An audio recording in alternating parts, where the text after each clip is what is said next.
आसमानी दुनिया में एक बहुत खूबसूरत कॉम्प्लेक्स बना हुआ था और ये दुनिया बहुत सुंदर थी, जहाँ रंगीन शेर खड़े बहुत जोर जोर से हंस रहे थे। सदियों बाद हमने वो हासिल कर ही लिया, जिससे हम अब अपनी मर्जी की जिंदगी गुजारेंगे और सबको अपने इशारों पर नचाया करेंगे। उन सभी रंगीन पंखों वाले शेरों के ऊपर एक एक जादुई मणि रखी हुई थी, जिसके अंदर बहुत सारी जादुई शक्तियाँ थी। तब वो रंगीन शेर अपनी अपनी जादुई ताकत से शक्तियों के आसमान में कवच बनाते हैं और उन कवच में बैठकर वहाँ से उड़ने लगते हैं। उधर दूसरी तरफ अपनी पीठ पर दोनों तरफ अपने जुड़वा सफेद बच्चों को बांधकर विशाल पंखों वाली बाघिन आसमान से उड़ती हुई धरती पर आती है और आगे बढ़ती है। उन्होंने जो किया मैं उन्हें कभी माफ नहीं करूंगी। धरती पर रहना मेरे जादुई बच्चों के लिए बहुत मुश्किल होगा, लेकिन अब मेरे यही बच्चे उन जालिमों के जुल्म को खत्म करेंगे। बाघिन गुस्से में तड़पती हुई उन बच्चों को लेकर एक गुफा के अंदर चली जाती है। दरअसल इस जादुई कॉम्प्लेक्स की मालकिन थी रुबेला बाघिन। रुबेला बाघिन के दो जादुई जुड़वा बच्चे थे, जो हीरे मोती और जादुई चीजें खाते थे। रुबेला बाघिन के पास 7 जादुई मणि थी, जिनके अंदर तरह तरह की शक्तियाँ थी। रुबेला बाघिन का ये कॉम्प्लेक्स जादुई शक्तियों और जादुई सामान से भरा हुआ था। लेकिन एक बार रुबेला बाघिन वहाँ से उड़कर कहीं घूमने के लिए चली जाती है और उसके दोनों सफेद जुड़वा बच्चे कॉम्प्लेक्स पर खेल रहे थे। खेलते खेलते ऊपर कॉम्प्लेक्स से एक हीरा नीचे धरती पर जा गिरा और वो हीरा इन रंगीन पंखों वाले शेरों के पास आकर गिरा। ये कोई आम हीरा नहीं है, ये जादुई दुनिया से आया है। हमें अपने पंखों से उड़कर जाकर देखना होगा। और तब सभी वो रंगीन पंखों वाले शेर उड़कर उस जादुई कॉम्प्लेक्स तक चले गए। तब रुबेला बाघिन वहाँ नहीं थी और रंगीन शेरों ने वो सारी मणि वहाँ से चुरा ली। लेकिन तभी रुबेला बाघिन भी वहाँ आ जाती है।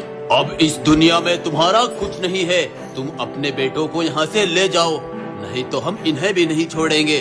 और तब रुबेला बाघिन अपने दोनों बेटों को वहाँ से लेकर एक जंगल में आकर रहने लगी थी और इधर वो रंगीन शेर उन्हीं कवच में बैठकर जंगल में उतरते हैं और वो जानवरों पर अपना हुक्म चलाने लगते हैं। जंगल के जानवर अगर उनकी बातें नहीं मानते तो वो रंगीन शेर अपनी शक्तियों से उन्हें वहीं भस्म कर देते। जानवरों को परेशान करने के लिए रंगीन शेर अपनी शक्तियों से कभी कभी पूरे जंगल में धूल उड़ा देते और कभी आसमान में तेज बिजली गरजाने लगते और चारों तरफ पूरे जंगल में पानी भर देते। इसी तरह रंगीन शेर उन शक्तियों का गलत इस्तेमाल करके जानवरों को हर दिन परेशान करते थे। जंगल के सारे जानवर जब परेशान हो गए तो वो पास के जंगल के राजा के पास गए और उन्होंने वहाँ के राजा रघु शेर को सब बताया। अब इसका एक ही समाधान है, हमें पता करना होगा कि उनकी शक्तियाँ कब काम नहीं करती।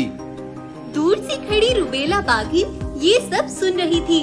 तब वो अपने दोनों बेटों को लेकर वहीं आती है। मैं उन शक्तियों के बारे में सब जानती हूँ, क्योंकि सदियों पहले वो शक्तियाँ मेरी थी। उन शक्तियों को रात में अगर एक जगह जमा ना किया जाए तो वो काम करना बंद कर देती हैं। और उन रंगीन शेरों का काम तमाम करने के लिए मेरे जादुई बेटे हैं। लेकिन एक समस्या है, मेरे दोनों जादुई बेटे अभी बहुत छोटे हैं। उसकी चिंता मत करो, चलो मेरे साथ चलो। रघु शेर और रुबेला बाघिन उन दोनों जादुई बच्चों को लेकर एक बाबा के पास आते हैं।